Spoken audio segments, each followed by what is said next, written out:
제가 오늘 이 말씀을 오늘 좀 보는 것은 스승의 날이기도 하고 오늘 21일이어서 밖에서는 둘이 하나가 된다고 부부의 날이라 그러더라고요. 5월 가정의 달인데 우리가 우리 자녀들 그리고 부모님에 대해서는 우리가 말씀을 듣고 생각을 했는데 부부에 대해서 한 번도 부부에 대해서 말씀을 특별히 한 적이 따로 없어서 제가 오늘 부부에 대해서 오늘 말씀을 조금 보려고 합니다. 그러면 이 자리에 계신 분들 중에 부부로 안 계신 분들도 많잖아요. 부부로 안 계신 분들은 어떻게 생각하고 들으시는가 하면 우리 자녀들이 이런 가정이 되어야 되겠다. 우리 어르신들 우리 자녀들이 이런 가정이 되어야 되겠다 이렇게 생각하시고 이렇게 기도하시고 또 아직 어린 우리 중고등부 청년들 결혼 안 한 사람들은 나도 저런 부부가 되어야 되겠다 이런 꿈과 소망이 생기는 그런 시간이 되었으면 좋겠습니다. 그래서 우리 모두에게 이 말씀이 의미가 있는 그런 시간이 되면 좋겠습니다. 어쨌거나 오늘 이 자리에 지금 보니까 부부로 앉으신 분이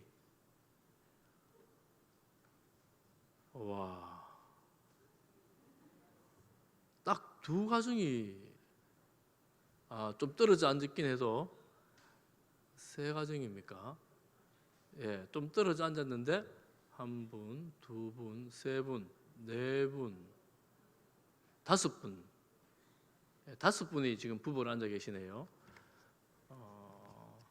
우리 다섯 분 앉아 있는 부부를 박수 한번 하겠습니다. 대단한 부부예요. 너무 잘 앉으셨어요. 여러분 복된 부부, 행복한 부부 되시기 바랍니다. 하나님께서 창조하실 때 짐승을 암수로 창조하셨습니다. 그런데 아담을 보니까 홀로 있는 거예요. 그래서 하나님께서 이 혼자 있는 것이 별로 좋지 않아 보였습니다. 그래서 아담은 별로 본인은 인식했는지 모르지만 하나님 보시기에 안 좋아서 하나님께서 이제 하와를 만들어 주시잖아요. 하나님은 사람 혼자 있는 사람이 별로 좋지 않다 그러는데 요즘 이 시대를 돌아보니까 혼자 있기를 좋아하는 시대가 된 것 같아요. 다들. 제가 그래서 이렇게 좀 조사를 해보니까 왜 결혼을 회피할까?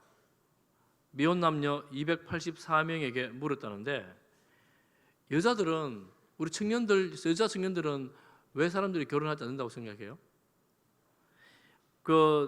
이 설문에서는 여자들의 경우에는 좋은 배우자를 만나지 못해서 이게 좀 이상하죠. 남자들은 그럼 좋은 배우자를 만나서 결혼 안 하는가? 못 만나서 그런 거 아닌가?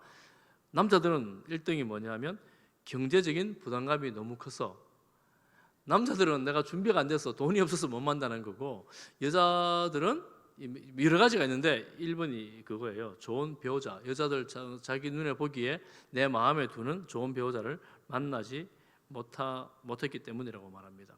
그리고 한 가지 또 중요한 이유 중에 한 가지가 이게 참 치명적인데 결혼한 이 부부들이 별로 행복해 보이지 않아서가 3등이고 또 이제 이게 우리가 대표분의 이유라고 생각하는데 홀로 있는 것이 더 편해서 혼자 사는 게 편해서 이제 결혼 안 한다고 이렇게 정년기에 있는 미혼 남녀들에게 물었는데 이렇게 대답을 합니다. 그러니까 하나님은 보기에 혼자 있는 게 별로 안 좋은데 우리가 지금 사는 세상에서는 혼자 있는 게 훨씬 더 좋다 이렇게 생각한다는 겁니다. 그러면 이 미혼 남녀들이 언제 결혼하고 싶은가? 제일 많이 나온 내용이 든든한 내 편이 필요할 때. 이 든든한 내 편이라는 의미가 뭘까요? 어떤 상황에서도 내 편 들어줄 사람. 부부는 그러면 어떤 상황에서도 내 편 들어줘야 되는 게 부부인데 여러분 결혼하신 분들 어떤 상황에서도 내 편 들어줍니까? 편 안 들어주죠. 참 문제예요. 남자는 남편이라잖아요. 내 편은 아무도 없었는데 항상 남편이에요. 그리고 언제 결혼하고 싶은가 하면 이게 우리가 그리스도인들이 이제 이루어야 되는 건데 이 설문은 종교와 상관없이 설문한 거예요. 언제 결혼하고 싶은가 하면 사이 좋은 부부를 봤을 때.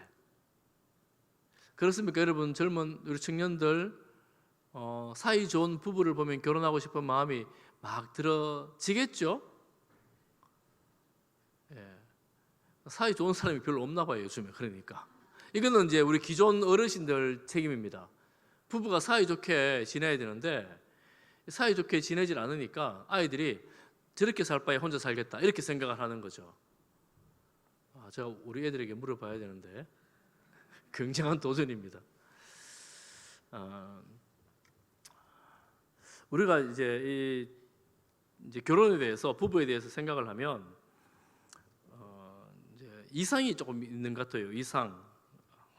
저는 제가 결혼한 지 한 25년 정도 돼 가는 것 같아요. 제가 오늘 부부 얘기를 하니까 제 얘기 잠깐만 조금 하겠습니다.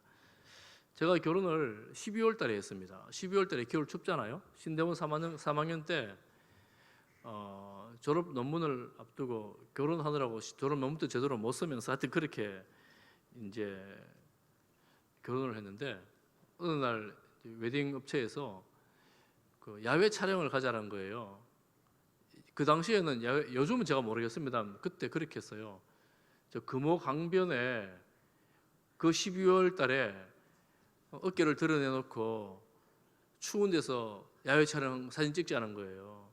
그리고 사진 찍는데 제가 지금은 제 선명히 기억이 나지 않는데 예쁘게 화장한 이제 아내가 되는 여자는 공주고 남자는 옷 다 입었는데 약간 종이에요. 약간 종이더라고요 보니까. 요즘도 그렇게 하나요? 결혼 사진을 그렇게 찍나요? 하여튼 그때는 좀 그런 식으로 찍었던 것 같아요. 제가 그때는 아무 말도 못했습니다. 무슨 말하면 뭐 결혼 혹시 못하면 못할지 모르니까. 그리고 제가 그 사진 받고 나서 사진을 한 번도 안 봤습니다. 지금까지.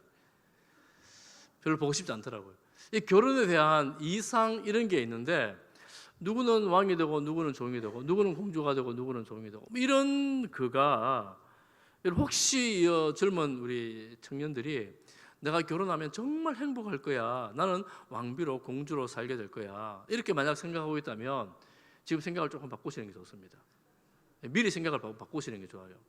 왜냐하면 그렇게 해주는 남자는 세상에 없습니다. 없을 뿐만 아니라 그렇게 해줄 때 사실은 관계가 왜곡됩니다. 이게 중요한 건데 사람들 한 가지만 생각하는 거예요. 내가 누군가로부터 공주처럼 왕처럼 대접을 받으면 누군가가 종이 된다는 건데 그런 관계는 건강한 관계가 아니에요. 옆구리에서 갈비뼈를 뺐잖아요. 동등한 인격으로 독립된 인격으로 성숙한 인격으로 만나게 되는 거. 만날 때 건강한 가정 부부가 될 수가 있습니다. 그럴 때 아름다운 관계를 잘 맺어갈 수가 있습니다. 그러니 우리가 이 결혼에 대한 환상이나 이상을 좀 깰 필요가 있고 특별히 우리 전통적으로 우리 오랜 동안 부부로 살아오신 어르신들 아이고 이래 살았으니까 이래 사는 거지 뭐.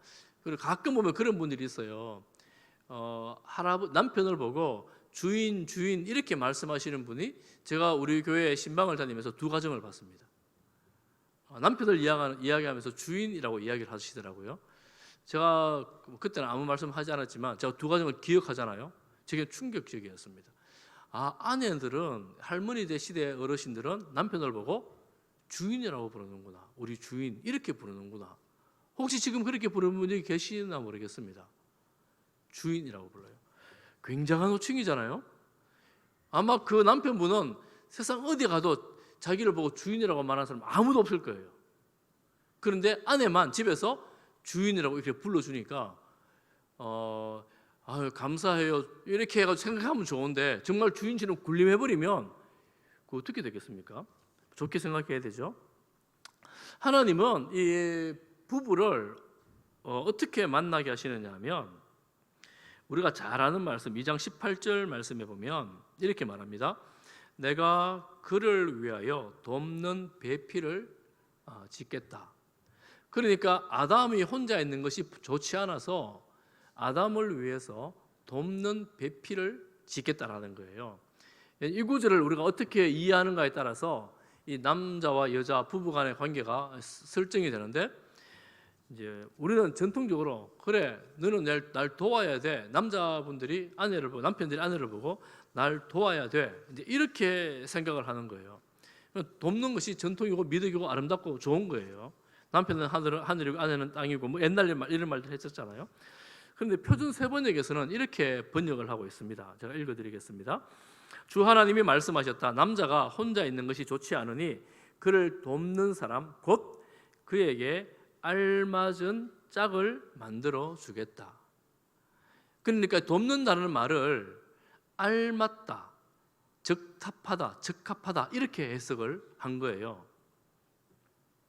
여러분, 적합하다는 말은 모두에게 알맞지 맞는 게 아닙니다. 상황에 따라, 형편에 따라 다 다릅니다. 그러니까 부부가 이 남자가 내게 좋다고 해서 이 남자가 다른 여자에게 좋다 이런 거 없다는 거예요. 이 남자가 이게 내게 가장 합당한 남편이고 이 여자가 내게 가장 알맞는 아내라는 겁니다. 이게 이제 부부 관계입니다. 하나님이 의도한 부부는. 여러분 평생 살아오시면서 여러분 배우자가 여러분에게 가장 합당한 배우자라고 생각하십니까? 장 장로님이었습니다. 권사님 오셨죠? 어디 계시지요? 권사님은 가장 합당한 배우자입니다. 한 분만 합당한 거예요. 그러니까 지금 다른 분들은 내 생각에 말을 안 해서 그렇지 전혀 안 합당한 거예요. 마음에 나랑 맞지 않아. 내가 어찌 이런 사람을 만나가지고 이 고생을 하고 있나? 나랑 어떻게 이렇게 다른가? 나랑 전혀 맞지 않아. 이렇게 생각하는 거예요. 사실 지금 대부분의 젊은 사람들은 뭐 그 당시에 좋아서 결혼했음에도 불구하고 살아보니까 안 맞더라는 거예요. 그래서 여러분 속으면 안 돼요. 그래서 안 맞다고 생각하니까 우리 살아보고 결혼하자 그러잖아요.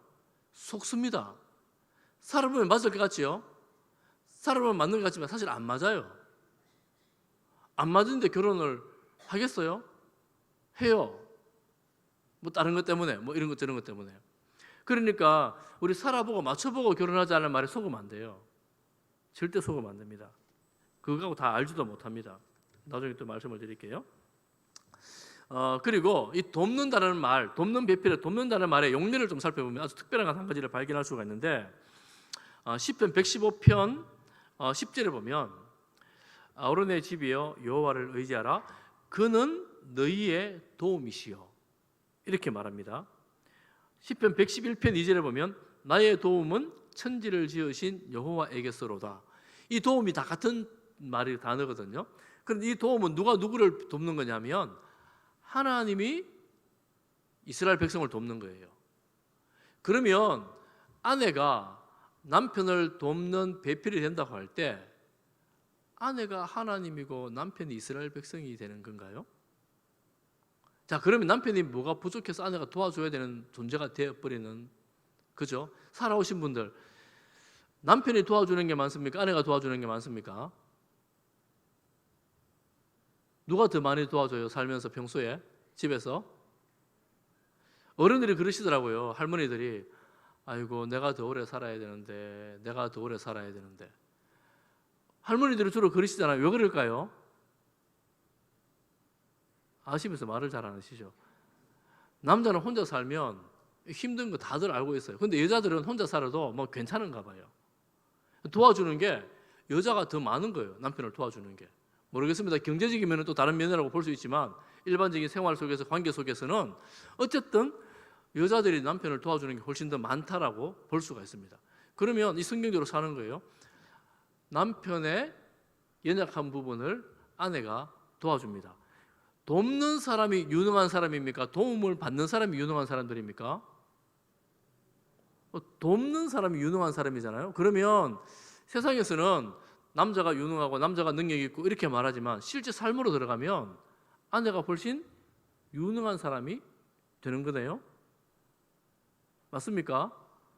그러면 남편들은 아내를 업고 사셔야 되죠. 아내들이 정말 중요하고 소중한 존재입니다. 귀한 존재예요. 아내들 여러분 자부심을 가지고 남편하고 이렇게 지낼 수가 있습니다. 그러니까 우리가 적합한 가장 합당한 배우자, 부부, 그리고 돕는 배우자 이렇게 되는 겁니다. 어쨌거나 남편들은 잘 도와주지 않으면 때로는 밥도 잘 못 먹어요. 애도 아닌데. 그래서 보면 아들 둘 있는 사람이 어머니가 우리 집엔 아들 셋 키워 막내가 제일 힘들어 이렇게 말하잖아요. 막내가 누군데 물으면 남편이래. 남편. 그러니까 남편들은 끊임없이 도움이 필요한 존재라는 것을 알고 잘 도와주시기를 바랍니다. 이게 강단에서 이런 말을 해도 되는지 모르겠지만 어쨌거나 잘 도와주시기를 바랍니다. 여러분 그래도 남편이 있으면 좋잖아요. 하나님께서 이 부부들을 이렇게 만나게 하셨고 돕는 배필로 만나게 하셨고 도와주라 그랬습니다. 그런데 하나님께서 인류에게 주신 명령이 있는데 인류에게 주신 첫 번째 명령이 뭐냐면 제가 또 조금 다른 관점에서 말씀을 좀 봅니다. 창세기 1장 28절 너무나 유명한 구절인데 여러분 성경 찾으십시오. 앞에 안 나옵니다. 1장 28절을 다 같이 한번 읽겠습니다. 다 같이 봅니다. 1장 28절입니다. 시작.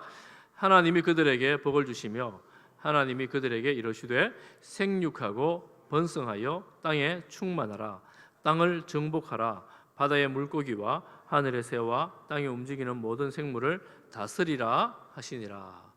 하나님께서 아담을 만들고 아담에게 하신 명령이에요. 이런 문화 명령이 뒤에 한 번 더 나옵니다. 그러면 하나님은 인간을 지으시고 모든 피조 세계를 한마디로 말하면 다스리라 이렇게 말합니다. 다스리라. 여러분 세상을 다스리는 분이 누구입니까? 하나님이세요. 하나님은 이 세상을 다스리시는데 누구를 사용해서 다스리냐 하면 사람을 사용하여 이 세상을 다스리라고 명령하십니다.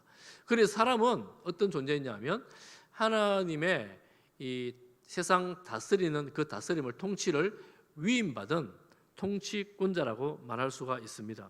주인은 하나님이시고 우리는 다스림 위임받은 자입니다. 하나님은 어떤 방식으로 이 세상을 다스리라고 말씀하시느냐 하면 우리가 싫어하는 분들이 많은데 일을 통해서 다스리라고 하십니다. 2장 19절 말씀에 보면 하나님께서 아담에게 일을 주십니다. 일. 다스리는 한 가지 방식의 일을 주시는데 그 일이 뭐였냐면 아담의 일이 뭐였는가 하면 짐승들 이름을 붙여주는 거예요. 여러분 만약에 여러분 앞에 동물원에 가서 동물원에 있는 짐승을 여러분 생각나는 대로 새로 이름 지어 주어라 그러면 여러분들은 한 몇 마리 정도를 이름 지어 외울 수 있겠습니까? 사자, 호랑이, 타조, 강아지, 돼지, 이런 거 하고 쭉 한 몇 마리 정도 여러분 외울 수 있겠습니까? 한번 생각해 보세요. 아담은 그 당시에 일을 하는데 어떻게 일을 하느냐면 하나님이 동물들을 아담 앞으로 다 지나가게 하시는 거예요. 근데 아담이 딱 보면서 이름이 딱 생각이 났어요. 딱 불렀어요. 그러면 이 부르는 그 이름이 이 짐승의 이름이 되는 거예요. 그런데 그 동물이 셀 수 없을 정도로 많습니다. 다 셀 수 없어요. 그런데 이 아담은 다시 그 동물을 볼 때 그 이름을 부르는 놀라운 지혜를 가진 겁니다. 엄청난 지혜지요. 여러분 돌아서면 자녀들 애들 이름 손자 이름도 잊어버리잖아요. 막 헷갈리잖아요. 아담은 그 엄청나게 많은 짐승들의 이름을 다 외울 만큼 탁월한 피조물이었습니다. 인류 최초의 피조물이었습니다. 그러니 하나님께서 아담에게 주신 노동은 충분히 감당할 수 있는 일들이었고 또 잘 감당했습니다. 그리고 또 한 가지가 더 있는데 창세기 2장 15절입니다. 여러분 2장 15절을 우리 같이 한번 읽어보겠습니다. 성경 보십시오. 성경에 나옵니다. 2장 15절입니다. 시작. 여호와 하나님이 그 사람을 이끌어 에덴 동산에 두어 그것을 경작하며 지키게 하시고 경작하고 지키게 하라 하셨습니다. 이게 이제 아담이 받은 명령인데 이건 또 원어를 조금 살펴봐야 되는데 경작하다 이 말은 원어로는 아바드라는 말입니다. 아바드라는 말은 이제 경작하다라는 뜻도 있고 어떤 뜻이 있냐면 섬기다. 영어로 보면 서비스 이게 이제 아바드라고 번역된 용어이기도 합니다. 서비스. 여러분 영어에서 예배를 뭐라고 말하는지 아세요? 서비스라는 말을 사용합니다. 월십 경배라는 말도 쓰지만 서비스라는 말을 사용합니다. 그러면 이 아바드라고 경작하라고 지은 이 말 일이에요. 일. 노동을 해야 되는 거예요. 이 일을 하는데 이 단어가 오늘날 예배 드리다 하는 말하고 똑같은 단어를 쓴 겁니다. 굉장히 이제 개혁적인데 여기에서 개혁주의 소명론이 나오는데요. 칼빈에서 나오는 거죠. 레위인들이 성막 봉사할 때에 아바드라는 말을 씁니다. 그러면 교회에서 예배 드리는 거 성막 봉사할 때만 일이냐? 그게 아니라 개혁주의 소명론으로 쭉 나오면 어떻게 되느냐 하면 하나님이 우리 각자의 직업으로 여러분의 일들로 다 불러서 여러분 일들이 예배가 되게 하셨다는 거예요. 예배가. 그럼 여러분이 지금 우리가 흔히 들은 말 있잖아요. 직업 소명설. 여러분이 직장에 사는 그 일은 여러분의 곧 예배가 된다는 겁니다. 그리고 우리가 모여서 이렇게 예배 드리는 것뿐만 아니라 여러분 직장에서 하는 그 일을 통해서 하나님께 영광을 돌리게 된다라는 거예요. 이게 이제 우리 남편들이 혹은 아내들이 요즘 부부가 하면 일하잖아요. 일하면서 내가 먹여 살려야 되는데 이거 돈이 막 따져가고 이렇게 하면 얼마나 고되고 힘듭니까? 그런데 이것이 내가 하나님께 드리는 예배로서의 내 삶이고 내 사역이 된다면 주일 예배만큼 소중한 여러분의 직장이 되는 거예요. 여러분 일터가 되는 겁니다. 그래서 여러분 일터에서 바르게 성실하게 일할 때에 하나님 앞에 드리는 예배가 되고 우리의 삶이 곧 예배가 되어지는 놀라운 삶의 현장이 생겨집니다. 여러분 그래서 이 일을 통해서 가장들이 가정을 돌보지 않습니까? 가정을 돌보는데 가정을 돌보는 방식 자체가 예배가 되는 거예요. 그렇게 되면 어떻게 되겠습니까? 우리 가정은 예배 공동체로 유지가 되는 겁니다. 그 창조 때부터 이렇게 하나님께서 만들어 놓으신 거예요. 그리고 여러분이 어디에서 무슨 일을 하든 그게 내가 하나님께 드리는 예배다라고 생각할 때 우리 가족은 그걸로 인해서 먹고 살게 되는 겁니다. 레위인들이 성막 봉사를 통해서 먹고 살았던 것처럼 그렇게 되는 겁니다. 그런데 요즘 사람들이 결혼을 잘 하려고 하지 않죠. 언제 결혼하게 될까? 여러분 언제쯤 되면 결혼할 수 있겠습니까? 제가 여기 보니까 제일 젊은 사람이 결혼한 사람 중에 제일 젊은 사람이 우리 박 집사님, 함 집사님 이 정도가 되는 것 같아요. 지금 이상현 집사님이 지금 여기 안 보여서 가지고 언제 결혼할 결정하게 됐습니까? 물어보고 싶어요. 만나면 그 위에 어른들은 부모님이 정해주니까 어쩔 수 없이 결혼한 경우가 많잖아요. 근데 요즘 젊은 분들은 그렇게 결혼하지 않잖아요. 그런데 자기가 결혼할 때가 되는데 오늘 여러분 성경 한번 보십시오. 1장 23절 하나님께서 하와를 아담에게 데리고 가셨어요. 1장 23절 우리 같이 한번 읽어보겠습니다. 시작. 아담이 이르되 이는 내 뼈 중에 뼈요 살 중에 살이라. 이것을 남자에게서 취하여 쓴즉 여자라 부르리라 하니라. 아담이 최초로 하와에게 한 말입니다. 혹시 아내 여러분 남편에게서 이런 사랑 고백을 받아본 적이 있습니까? 아무도 안 받아보셨습니까? 받아봤어요. 할렐루야. 어유 젊은 부인 확실히 다르네. 젊은 부부. 네, 감사합니다. 함 집사님 오늘 플러스 100점. 네. 사실 우리가 경상도 사람들이 이런 고백하는 거 정말 어색하고 말도 잘 안 하는데 어쨌거나 아담은 하와를 보면서 뼈 중에 뼈요, 살 중에 살이다 이런 놀라운 사랑의 고백을 했습니다. 결혼은 언제 하게 되는가? 결혼은 사랑한다고 느끼게 될 때 결혼하는 게 제일 좋은 것 같아요. 사랑한다고 느끼게 될 때. 그런데 이렇게 사랑한다고 느낄 그때는 아직 준비가 덜 돼 있어요. 많은 경우에 부부가 젊은 사람들이 그러다 보니까 결혼하기가 쉽지 않은 거예요. 그 준비를 우리나라에서 지금 준비하고 결혼하려고 보니까 나이가 이미 많아져 버린 거예요. 그때는 사랑보다 저 배우자가 뭐가 있는고, 직업이 뭔지, 부모님은 어떤지 이래가지고 막 따지다 보니까 사랑은 고사하고 조건만 보게 되는 이런 어리석음 속에 빠지게 되는 것입니다. 여러분 그래서 젊은 분들 사랑할 때 결혼하세요. 사랑할 때 사랑하는 거 언제 알 수 있지? 사랑하는 거 언제 알 수 있을까요? 여러분 사랑하는 거 언제 알 수 있어요? 마음에 시가 생각이 나면 그때가 사랑의 때다 이렇게 보시면 됩니다. 아담이 한 번도 시를 지어본 적이 없는데 하와를 보는 그 순간 시가 나오는 거예요. 말하는 게 시가 돼버려요. 시가 아니고 시.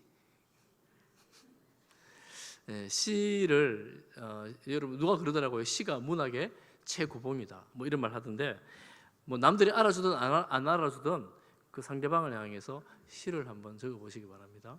오늘 남편들이요 집에 가서 아내들에게 시를 지어주시기를 바랍니다. 시가 나올 때 사랑이 하고 있다는 증거라고 하는데 여러분 그때 이제 결혼을 마음을 먹고 준비를 하는 거예요. 사랑할 때 결혼합니다. 여러분 예전에 그런 말들 많이 했어요. 제가 교회 다닐 때도 결혼 안 하는 사람들이 이렇게 하래요. 결혼 조건 내 남자 이런 남편 되게 해주세요. 이런 아내 되게 해주세요. 뭐 이래가지고 키 얼마, 몸무게, 직장, 부모, 좋아하는 색깔, 좋아하는 취미, 뭐 좋아하는 음식 이런 거 하나님 해가지고 막 배우자 목록을 수십 가지를 만들었대요. 그래서 서로 막 이야기하는 거예요. 어떤 사람은 난 수십 가지다 그러니까 나는 3가지밖에 안 했어 이러면서 막 이러면서 막 조건을 가지고 결혼하는 거예요. 혹시 신앙 좋으신 권사님들 조건대로 결혼 이렇게 기도해갖고 그렇게 됐습니까? 혹시 조건대로 결혼했는데 됐다 그런 분 있으세요? 아무도 없네요. 아무도 없어요. 그러니까 이게 여러분 조건대로 내가 기도를 해가지고 한다면 저는 여러분에게 한 가지 조건을 말씀드리고 싶습니다. 여기 청년들 잘 생각해 보세요. 한 가지 조건을 말씀드리고 싶은데 이렇게 기도했으면 좋겠습니다. 사랑하는 사람 만나게 해주세요. 어른들 들으면 굉장히 별로 안 좋으실 것 같은데 제가 생각해 보니까 사랑이 가장 좋은 조건입니다. 다른 조건을 가지고 만나면 사랑해도 극복하기 힘든 일들이 많이 생겨요. 그런데 다른 조건을 가지고 만나서 이 결혼을 하게 되면 이 조건 극복하기가 너무 어렵기 때문에 사랑이 제일 먼저 우선될 때에 다른 많은 어려움이 생겨도 극복할 수가 쉽다라는 겁니다. 어떤 사람들 그런 말도 있잖아요. 어디 누구 있는데 집안도 좋고 인물도 좋고 직장도 좋고 막 이렇게 소개해가지고 만나보니까 정말 그런 것 같은 거예요. 그런데 막상 결혼해 보니까 알고 보니까 뭐예요? 다 속은 거예요. 그래서 유명한 말이 있습니다. 멀리서 속지 말고 가까이서 손해보자. 어른들 어떻습니까? 반쯤 맞는 말 아니에요? 보니까 반쯤 맞는 말 아니에요? 옆에서 막 그렇게 해가지고 좋다 했는데 알고 보니까 그 정도 아닌 거예요. 많이 속는 거예요. 그래서 사람들이 말합니다.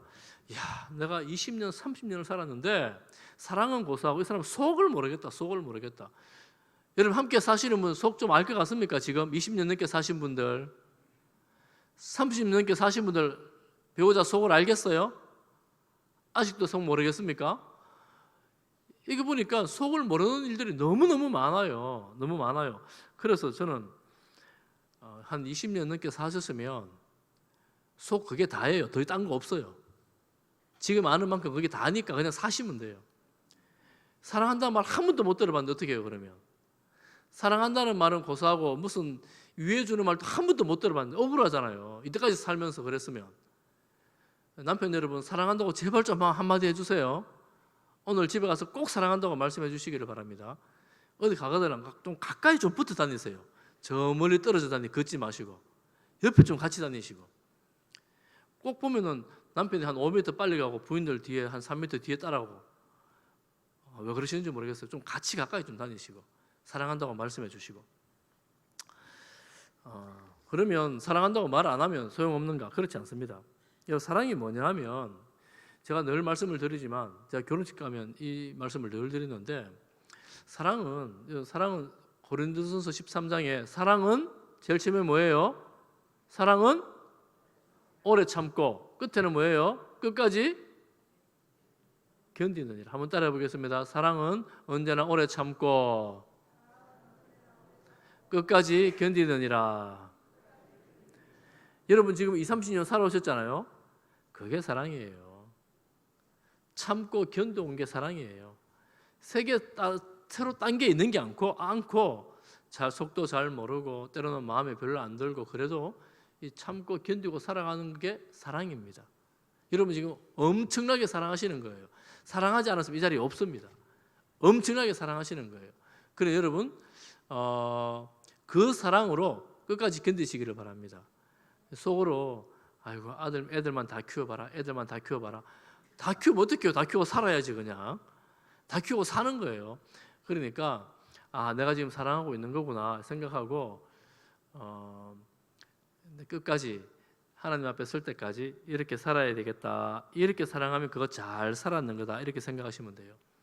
제가 왜 사랑인데 여러분 그러면 사랑이 뭐 설레는 감정 보고 싶고 애틋하고 뭐 이런 거 있잖아요. 막 제가 시를 쓰라 그랬지만 막 시가 막 나오고 시 거의 안 나오잖아요. 사실은 막 그런 거 그럴 때 나는 아니니까 사랑 안 하나 봐. 그게 아니고 그때 이제 우리가 예수님을 생각하는 거예요. 예수님은 우리를 향해서 보고 싶다, 그립다, 너무 괜찮다, 뭐 이런 생각 여러분 보고 하실 것 같습니까? 하실까요? 하시겠지요? 하실 것을 믿습니다. 억지로 믿어요.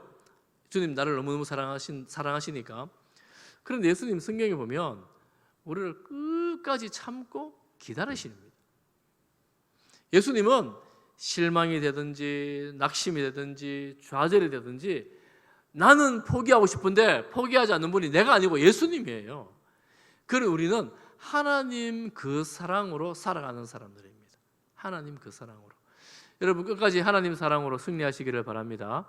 부부는 사람의 사랑으로 살아가는 사람들이 아니고 하나님 사랑으로 살아가는 사람들입니다. 좀 재미없을 것 같잖아요. 그런데 가만히 돌아보면 여러분들이 지금 충분히 하나님 사랑으로 살아오셨어요. 여러분 너무너무 잘 살고 계신 거예요. 죄송합니다. 손 잠깐만 한번 들어보겠습니다. 40년 이상 사신 분 지금 아유 이승식 할렐루야 높이 30년 이상 사신 분 30년 이상 몇몇 분 계시네요. 너무 감사합니다. 우리 30년 이상 사신 분에 우리 격려 박수 한번 하겠습니다. 여러분 너무너무 잘 사셨고 앞으로도 그렇게 잘 사시기를 축복합니다. 여러분 청년들 보세요. 우리 교회 이렇게 오래 잘 사신 분 너무 많아요. 세상은 이렇게 살라고 말하지 않거든요. 그렇지만 주님 안에서 하나님의 사랑으로 이렇게 살아가는 겁니다. 여러분 마음속에 하나님의 사랑이 충만하시기를 축복합니다.